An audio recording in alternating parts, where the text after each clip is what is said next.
Ladies and gentlemen, my favorite comedian, Colin Quinn, everybody. There we go. We did it. We got it. How do you feel?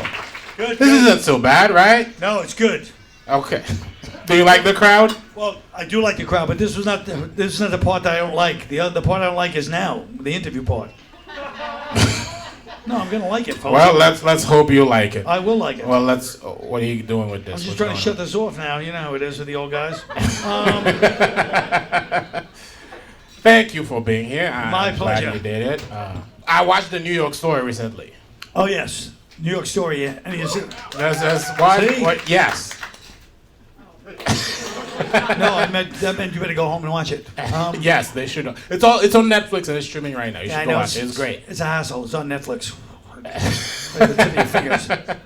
It's great. Thanks. And there's this thing that you do in it brilliantly that I love, and it's when you deconstruct the Polish joke to tell people what a joke is supposed to be. But I don't think you. I said that because there were the Polish people. I know here. those Polish people are here. But it's a great thing to do because I think people now don't really get what comedy is. Right. And you have this great Germany where you go, people tell me that comedy is supposed to punch up, and I've read that from 50 people who've never did comedy in their lives. So Right. I thought that was great. Well, yeah, because the idea of comedy punching down, I'm like, wait, who decided that? First of all, that comedy was punching. I don't even consider it punching. It's fucking play fighting. Yeah. So already people like punching up or punching down. I'm like, no, it's not punching. I'm not going to the next part of this debate until people explain how it's punching. Yeah, I agree. Yeah, it's weird. I think it's because people see it as this thing that has power. So you have to speak truth to power. It's like we're just telling jokes. We're trying to entertain people. Yeah. Yeah, I think people Do you think you have power? No. I know I don't. Exactly. I don't think any of us do. No, some do. We don't, but Who does? Who would you say has power? Oh, Chappelle, Rock, Bill Burr. What kind of power do you think they have? Financial power. What kind of power? Just don't want to shut your bank account right now. Not that I'm bitter. I'm happy for them. What was it like researching a show like that? Because you kind of do the shows like a philosopher/historian. I can tell there's a lot of work that is done besides writing jokes. Well, thank God we live in the age of Google. If you ever want to do anything nowadays, in the old days, you'd have to go to a library, find books, find the section you want to. You know what I mean? It was like a whole. Yeah. It was crazy. And now just go. You put words in, and stuff comes up, and you just read it. And it's harder to read online. That'll say that's the only part that's harder. Yeah, my only beef with the show is you didn't talk enough about Haitians. I know I didn't. Yeah. I apologize What's for up that. with that? Well, because when I was growing up, there was only a couple of Haitian kids around. Where'd you grow up? Brooklyn. Which Park part? Slope. Park Slope. Yeah, I don't think Park Slope is known for Haitians. But even then, there were very few Haitians. Even in East Flatbush, there were not a lot of Haitians. They just started coming in probably in the late 70s. Yeah, Jamaicans showed up in Flatbush proper back, you know what I mean? And then Haitians, East Flatbush in the late 70s, I would say. Yeah, like immigration to America is weird for Haitians because of the language barrier. Because that's all the other Caribbean islands speak English, but it's useless to speak French. It's fun because women think it's sexy, but it's useless. We can't communicate to any of our neighbors. It's dumb. But I don't think all the other Caribbean languages speak English. What about Cuba and Dominican Republic? No, I mean the black ones. Oh, okay. Yeah. Jamaica, Trinidad, and Guyana, those ones. Yeah. It's true. Yeah, you guys, well, even back then, I remember the Haitian kids were just always by themselves, you know what I mean? Really? Yeah. I think I spoke to this, he was a scholar, and he was telling me about, because I'm lucky, I came here in 2008. So I missed when it was really rough to be a Haitian in Brooklyn. Apparently they really shit on Haitians all the time. Very hard. And this guy told me, he put it very beautifully. He said there's two types of Haitians in America. There's Haitians before Wycliffe and Haitians after Wycliffe. Wow, that's right. That makes sense, yeah. So I'm way after Wycliffe, so I guess I got to enjoy that. Yeah. Yeah, it used to be really mean. They had this thing called HBO. Haitian body odor. I don't know what that's about. I smell really good, so I don't know. Yeah. Did you bully any Haitians? Did you partake? Me? No, of course not. But I mean, we only had a couple of Haitian kids anyway, Yeah, but I definitely saw them fight because they were very. Like, here's one of the reasons people bully them, because they didn't get into, like, the vanity of dressing. Like, they dress, you know how Asians are very... Yes. They just Your don't parents dressed you to go to school like you're going to church. They just put the best fucking thing they have on, and you go and look good. And they would just have to fight, but they would just stop it. They would never give up. They would never give up. Like that's they were tough, but that's because the parents beat the shit out of them all the time. Yeah, we don't start shit, but we'll fight back. And you guys have a lot of the parents beat their ass a lot. Oh yeah, all the time. That's just. But I think that's kind of a good thing. I know that's weird to say now. I know, but there's something good about it. It's true. Yeah, I'm not condoning violence, but I've never heard of a Haitian who shot up a school because your parents beat the shit out of you, and you know there's certain things you're not supposed to do. And I think because all of them did it, you don't take it personally. No. Like, hey, it's just one of and here's the thing, we had that, like, it takes a village thing. Because if somebody, when I was a kid, if someone in your neighborhood saw you doing something wrong, they would beat the shit out of you. And your parents were completely okay with that. They were fine with it. I had this kid in school. One time he didn't know his lesson, so the teacher beat the fuck out of him. And his uncle was also a teacher in the school, so his uncle came to my class and saw him crying and asked what happened. They told him he didn't know his lesson, so he beat the fuck out of him another time in front of everybody. It's just my God. What they did. But it wasn't painful. If anything, it was... Yeah. Okay, so you did the New York Story, and then you did Red State, Blue State. Yeah. That one came out in 2019. And that one is kind of wild because you almost predicted January 6th. Yeah. Because I was watching it and then you said it's not going to end well. I can't do your joke, but the punchline was that you were saying that Trump leaving is going to feel like the final scene in Scarface. That's what you said. That was the joke, yeah. That was pretty close to reality. Yeah. And, well, I mean, obviously, you know, he wasn't going to leave quietly. No. I mean, he's not that guy, you know? Yeah. I do. Now I feel even more like this country's headed for a nice breakup. What do you think is going to happen? I think he's going to chop it up. We're going to chop it up. It's going to be like either like the Balkans or like the West Bank, like the Middle East. The Balkans have a terrible history. Or like Israel and Palestine. They also have a wonderful history. When they were broken up, they were doing very well. Then Russia left, and they're like, let me at them. So if America becomes Israel and Palestine, who's Israel, who's Palestine? I guess the Red State's probably Palestine, you know? Okay. Don't you think? Somebody disagrees. I know that wasn't I agree. very... I mean, because the blue states have the cultural power, right, the intellectual power, and even the financial power. Yes. What do the red states have? They got college football, hunting.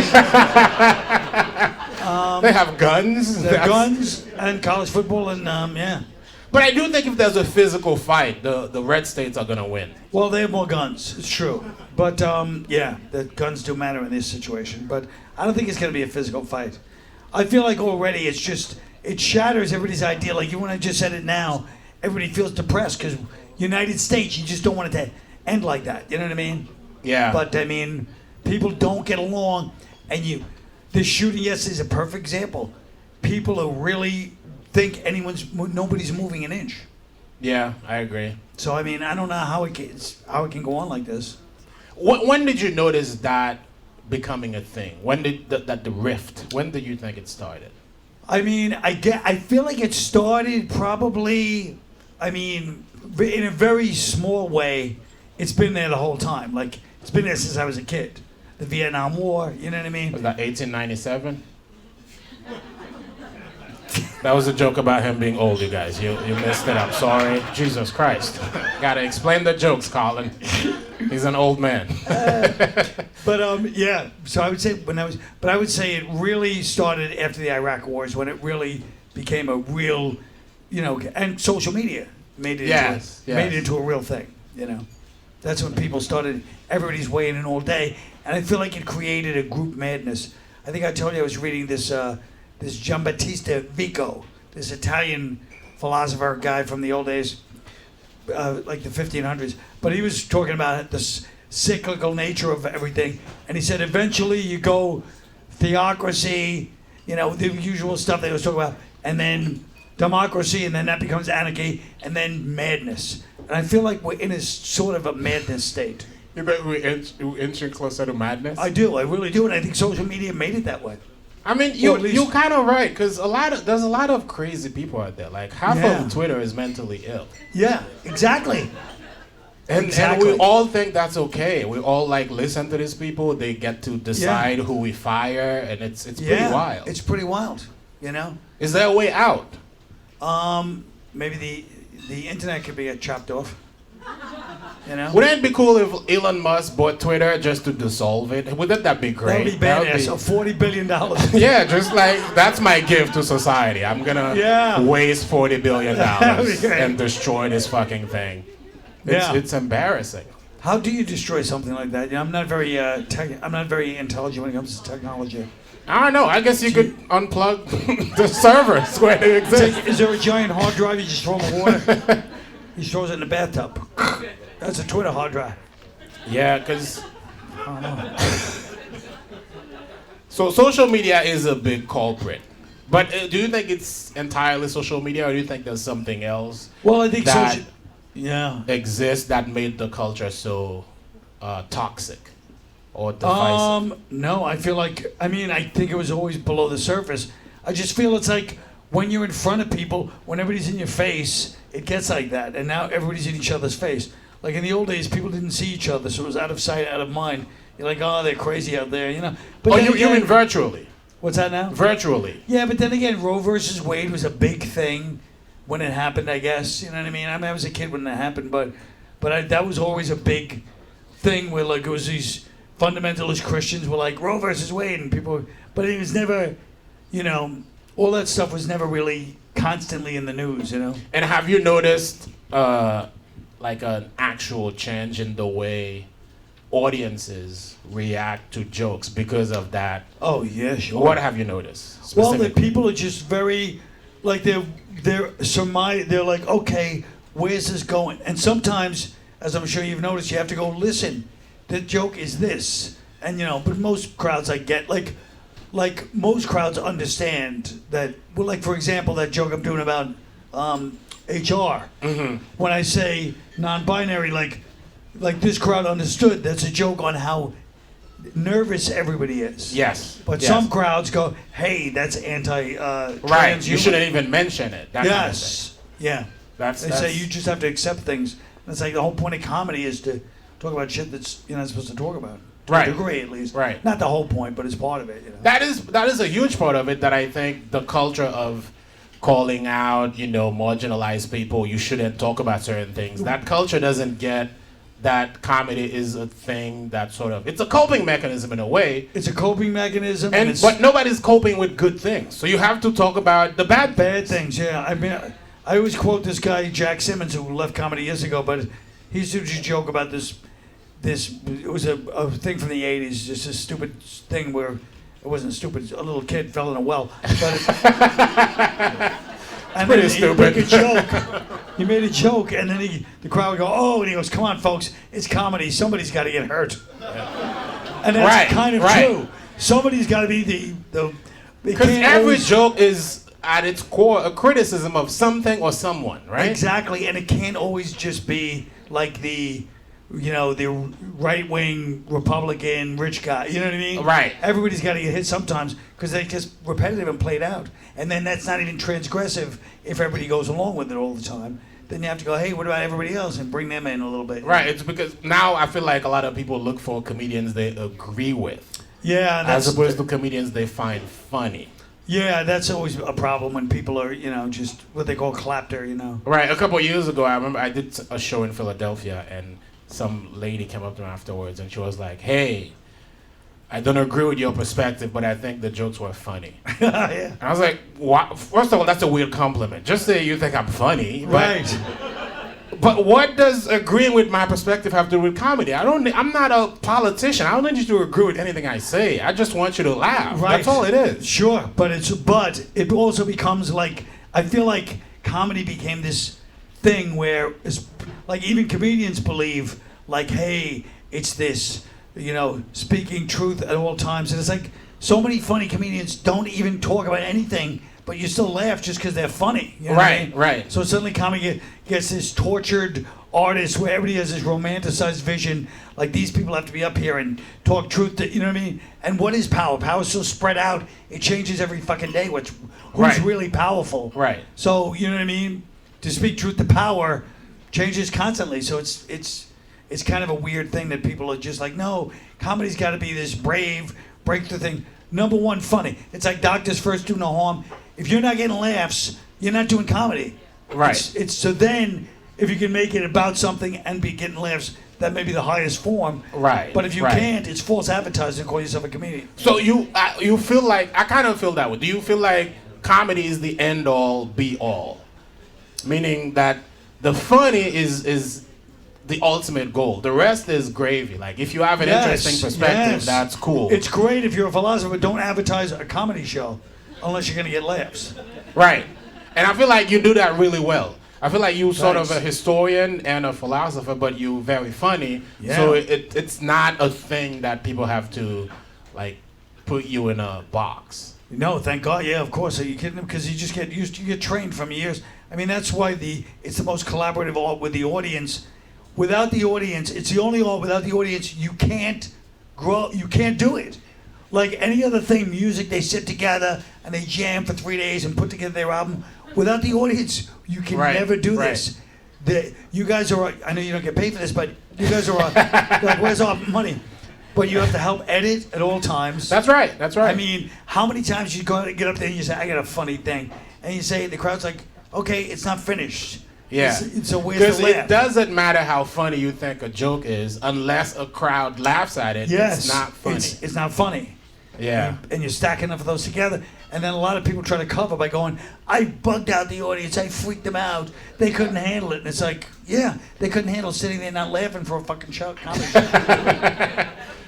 Okay, on that topic, there was something interesting that happened when I opened for you in Los Angeles. By the way, he's wearing... great. You want to show the crowd your cool-ass sneakers that he got? Netflix. He was mad they didn't get them, but, you know, I've been around a long time. Well, it's okay, because Liz, the manager here, thinks they're gay. So it's perfectly fine. Yeah. So we did this show together, and you were doing your thing, right? You were doing your set, and at one point you did the bit about America being 14th in education in the world. Oh, yeah. And it's a dick joke, the big punchline in it. And when you finished it, I noticed you, at one point you went, what, you guys don't think I can do a dick joke? Yeah. And it was interesting to me because it's almost like you felt like people expected so much intellectual and smart stuff from you that you had to defend yourself for doing a dick joke. Is that what it was like? I wish that didn't show, but yes, I felt like, Do you feel like your audience puts you in a box, like you're the smart guy, you can't do dick jokes? No, I'm glad they put me I'm glad they put me in that box. Yeah, believe me, I'd rather be in that box than any other one. But I put myself in that box, hopefully. But yeah, when I have a dick joke, I do feel like I have to call it out. Why? Because I do so few of them, you know what I mean? So it's like, when you do a dick joke, I just feel like it's almost like, oh, mercy. Yeah. Everybody forgets, it's like suddenly it's 1940 again. People are like, oh my God, how crass. It's not even that big of a dick joke, but no pun intended there either. But I mean, it's a pretty big one. It's a pretty big one. Yeah, that was fun to witness. As well, you know. even when I used to do like some sex material, because sometimes in comedy, everybody tries to close on their dirtiest bit because it always gets the big laugh. But for me, I don't know if it's because I'm Irish Catholic or something, and I was just hinting through that this is wrong, I shouldn't be saying this, but there would always be like this weird energy whenever I do any sexual material. So, you know what I mean? So is the weird energy coming from the crowd or from you? From because me. You still feel the guilt of From me, because I feel guilty doing kid. Sexual jokes on stage. Really? A little bit, yeah. Oh, do you still consider yourself a Catholic? In some ways. This feels like confession right now. In what ways, Colin? All the Haitians are Catholics, so that's why I'm worried. Tell me which way is Catholicism. I was like, yeah. Yes, I know it The one guy in pretty comedy well. that probably knows Catholicism very intimately is right here. Yeah, because they have the great schools in Haiti, so I went to the schools and all that. They all, yeah. So tell me how you feel, and then we can do 3 Hail Marys and get out of here. I believe in heaven. I believe in heaven. Okay. I believe in the 7 deadly sins. I think like the more this has all been ruminating in my act because I'm like, oh, original sin is because I do all this stuff about asshole, the one asshole in every situation. Yeah. You know, like that whole thing. I've been doing this, working this kind of thing for years about this. Just the one person that ruins every job, every team you've been on, every job, every school. There's one person that just everybody just is negative no matter what it is. And then I was like, and then we all have a little bit of that in ourselves. Right. So we'll all jump on the bandwagon sometimes, even with the asshole, you know what I mean? That's how mob rule stuff happens. Yeah. And I was like, that's what original sin is. I was just thinking that the other day, you know? And, okay, That's not smart. the most profound That's thing, smart. but... No, I think it's insightful. Yeah. And then I was like, the 7 deadly sins are all the things that keep happening on social media. I have that joke about social media. Right. Where I go, Facebook is envy, Twitter is wrath, Instagram is pride, lust, gluttony, greed, and sloth. Yeah, And yeah. So it's I think the good value of religions, and I think all of them have that in common, is they sort of try to find these universal values to guide people through. Yes. It becomes bad when people try to force theirs on other people, then it's a shitty thing. But the values are pretty good. Yeah, they're all good. It just always turns into the assholes somehow rise in and kind of they see their opening and then they take it in every situation, you know? Yeah. So, okay, you said you believe in heaven. What is heaven to you? How do you describe that? Heaven is, you know, I mean, obviously my own versions. That's the version of heaven. You got the 72 Virgins version. My version is limitless Marlboro Red cigarettes. I know nobody even smokes anymore, but if I go to heaven, I just feel like cartons of cigarettes with no problems smoking them. No diseases, just me chain smoking. Yeah. And pontificating because I love cigarettes so much. 72 virgins sounds like hell. 72 whores, that's heaven, yes. you know? Yes. Like, why would anybody want virgins? 72 virgins. Jesus Christ. Yeah. I've never understood that one. It sounds like a horrifying thing. Yeah. Ouchie. It's like, get out of here. Yeah, exactly. Yeah. So that's Marlboro cigarettes. Marlboro cigarettes and, oh yeah, but I mean, I feel like, well, I just like I don't like the idea of just, let's say I die right now, and then that's it. It's over forever. Because there's infinity. What happens for infinity? You know what I mean? But, okay, that's interesting, because my idea of it is, it's not that it's over forever. It's like you go back to whatever you were before you were born. Do you know what you were before you were born? What do you mean? That's your idea of heaven? No, of death, whatever happens after death. Well, first of all, you go don't back act to like any of us have ever heard this theory before. Who ever heard of a theory where you go back to whatever you were before you were born? What does that even mean? It just means you go back to being one with the universe. It's the opposite of reincarnation. Yeah. What kind of religion is this? What are you talking about? I don't know if it's a religion. It's more of it's like Taoism and Buddhism. You go back to, because I think people like strive to like, that's what love is. You know, you find someone. It's like you find the universe to somebody else. Right. People are longing for that kind of stuff. Yeah. Right. Yeah. So when you die, that's the ultimate release. You're like, I'm not this individual anymore. Now I'm just part of the whole again. Does that make sense? I guess so, yeah. I mean, that does sound great in a certain way if you like this planet, which I don't like it that much. I don't want to be a goddamn ant or a pea in a pea pot on this goddamn planet. I've had it. It's played out. I want to be on a cloud of smoke. And... Sounds like that's one of your deadly sins, smoking cigarettes. Yes. I'll even be in purgatory for a few years. Because it's just interesting to me because, because I do believe in heaven and I believe in hell. Okay, what is hell for you then? Not me, says everybody ever. Not me. Yeah. Hitler, Charles Manson. What is hell? Yeah. I like, I'll take I don't know, but I like the original version, is that you keep burning and burning, but little burns. Not like a flame. I don't like that they make these giant flames. slight burns, and then just But that's forever. and time. Yeah, well, some people deserve it, and then just when you're like, oh, I guess it was a minute, now it's like and then it just cut you. Surprise burns. And then heaven, you get to watch the people in hell because you want to see the people that were real assholes. You go, I knew that was a piece of shit. What did I tell you? And then they're sitting there flinching, going, Have you had you were right. specific moments in your life where you're about to do something and you thought of heaven or hell and that stopped you from doing it? Yeah, I wonder. Well, that's the big question. Is it innate to be good? That was that old Socrates, and or is it because of your environment, fear of punishment? But I think the idea of God watching probably, I don't know if it stops you from doing certain things, but at least you feel terrible afterwards. You know what I mean? You're like, oh my God. I mean, guilt is, I think it's an innate emotion for everybody. Like even dogs feel guilty. Yeah, that's right. Yeah. But cats don't. That's true. That is true. Cats, they're fucking assholes. They don't feel anything. Yeah. I read somewhere that if you die, your cat might eat you. Oh my God. Yeah, Even that's the how dog has little to they eat give you a shit about you. Yeah. But even the dog would eat you eventually. They No, have a to. dog will sit there until somebody comes and get your body. That's also what I read. Really? Yeah, dogs are very loyal. Until Dog's a the end. part wolf. I don't trust them. A wolf will eat you while you're alive. Yeah. I love dogs too, but let's face it, if they're that hungry, you know what I mean? That's true. They'll probably eat you, but they'll feel guilty about it. They'll be like, "Ooh," What is the exact year you started? Do you remember? I think it was 85. Holy 1985, yeah.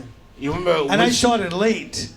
What I was late 20. meaning? I was Oh, in 26. Yeah. Oh yeah, I started at 23. Yeah. Yeah. That's late for comedians. Most comedians start when they're 19. Yeah, but I don't know if that's Good or because bad. I know the people that started at 14, 15. Yeah, they but don't have life there's not a experience. lot to talk about when you're No, 15 years old. nothing. Exactly. You have to have a job because you told the audience, go, hey, you ever do a gig? And they're like, no, I'm not a comedian. You have to have jobs. Right, Yeah. right. Yeah. Do you remember the place where you started? Yeah. Well, I auditioned to the comic strip, and then I did good, and the guy came up to me and goes, you're a natural. Come back in a year. And I was like, a year? But he was right. He should have said 5 years. Because it's just being a natural means nothing, as you know. Right. It means right. nothing. Yeah, because I know a lot of people that are naturally funny. Me but too. They don't. They Even wouldn't- comedians, they yeah. just don't write. They just phone it in. If Right. you don't write, you know what I mean? And that's one of my favorite things about you, especially watching you here, because almost every time I see you, it looks like you're working on something. I'm working on something. Because it's very easy to get lazy. If you have like a hot 15 minutes, you just do it for a long time, and that's it. It's the curse of comedy. You know what I mean? The people that just do the same shit all the time, yeah. And Yeah. one day they can't write new stuff. Right. Do you think they not lose the ability, but sort of they get so complacent they become afraid of bumming? Like, because if you're gonna try new stuff, it's not gonna feel It's good. not gonna. I mean, Chris Rock's a perfect example of a guy, and he did this. I started with Chris Rock. He did this from the beginning. Yeah. He goes up with his notes, does his jokes, and people even nowadays they're like, Chris Rock's in the, walks in, they're all excited, and then he'll sit there and bomb, and they're like, oh, and he never loses cool, bomb, and then somewhere in that set he starts killing because he's really, watching him is really good for Like, it's stuck with it. any comedians. Yeah. He's focused. He did his homework. So he's not like he doesn't have the material there, Right. but he keeps doing it till he gets to the thing that's going to work, and it always ends up happening, So it's sort of being comfortable with the silence. With and the silence bombings. and with Yeah. just disappointing at first, but then, of course, he stays up there longer than most people. Most people can't afford to do that, Right, right. But You gotta they don't to get that grace level. period. But yeah, but he was Yeah. like that from the beginning. He was always like that. Do you remember the first bit you did where you felt like, all right, I think I'm getting the hang of this? I'll give you my first two jokes.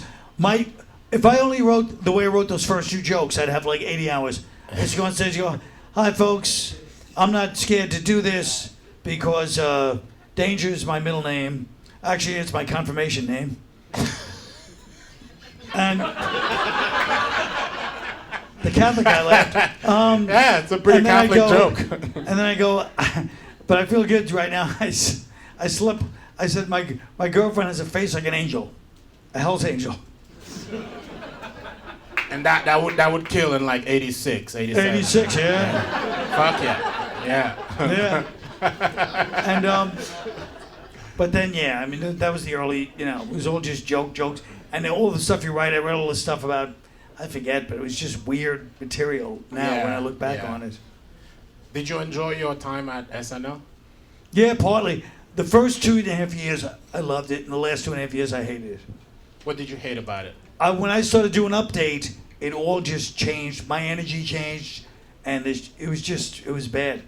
And Too much pressure? What well, was I bad was about following Norm, R.I.P. Norm it? Macdonald. Right. And, Great. yeah, and I mean, it was a weird energy, and I was almost like, I remember Lorne actually came to me and said, "Stop apologizing. You're doing it now." But I couldn't shake that guilt of like, what am I doing? Why am I, you know what I mean? Like, because Catholicism again. yeah, Catholicism rears its ugly head. Yeah. But I should never have taken it. And so it was just a weird energy. It's funny, I didn't realize at the time how I was sabotaging, but if you ever look at it, I'm sabotaging it the whole time.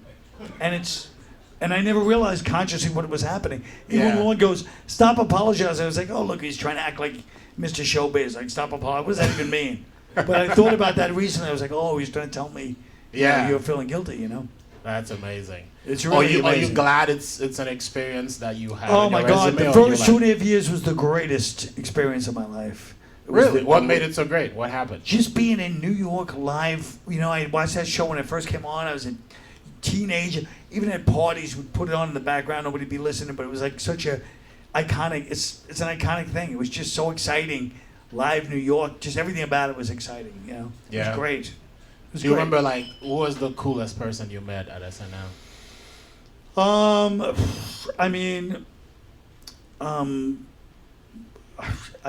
It's you shouldn't say it now. Bill Murray. Bill Murray. Bill Murray was so. His thing is not that big. I think you're fine. I'm joking. You didn't get canceled. I'm joking. But he seems cool. Yeah, he was really funny, and he went on there and just like free associated.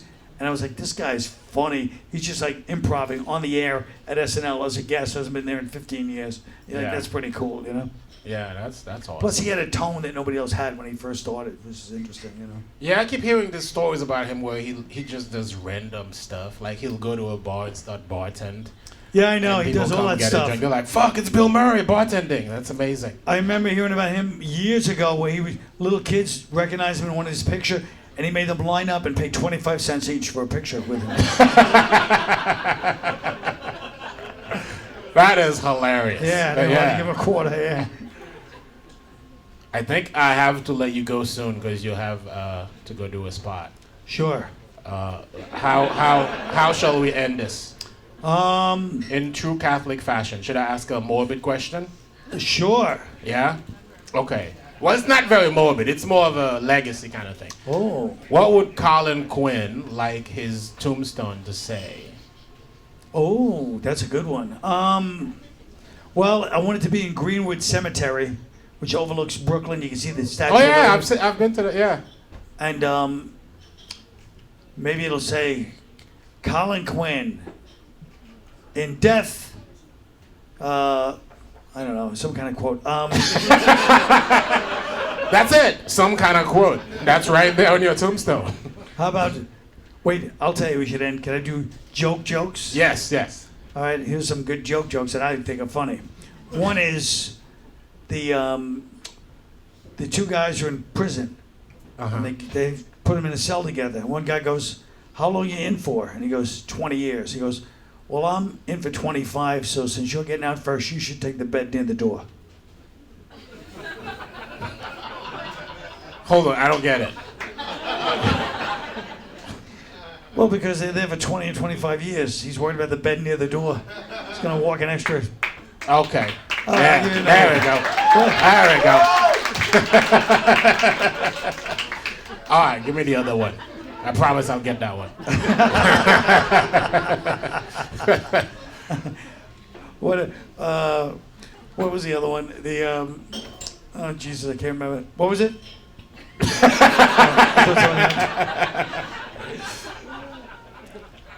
How about the oh shoot, I can't. Oh, here's one.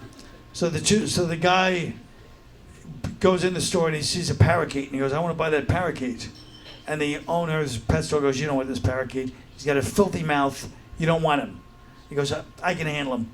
So he goes, all right, brings him home. Parakeet goes, hey mister. He goes, what? He goes, go fuck yourself. The guy smacks the cage. He goes, I'm telling you, I'll kill you. I don't play games. Don't ever tell me to go fuck myself.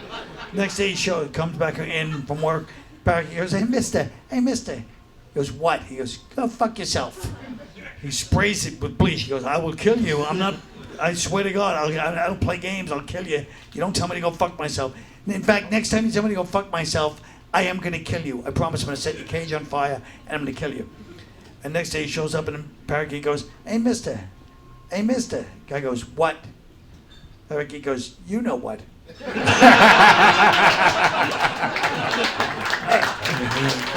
Colin Quinn, everybody. Ladies and gentlemen.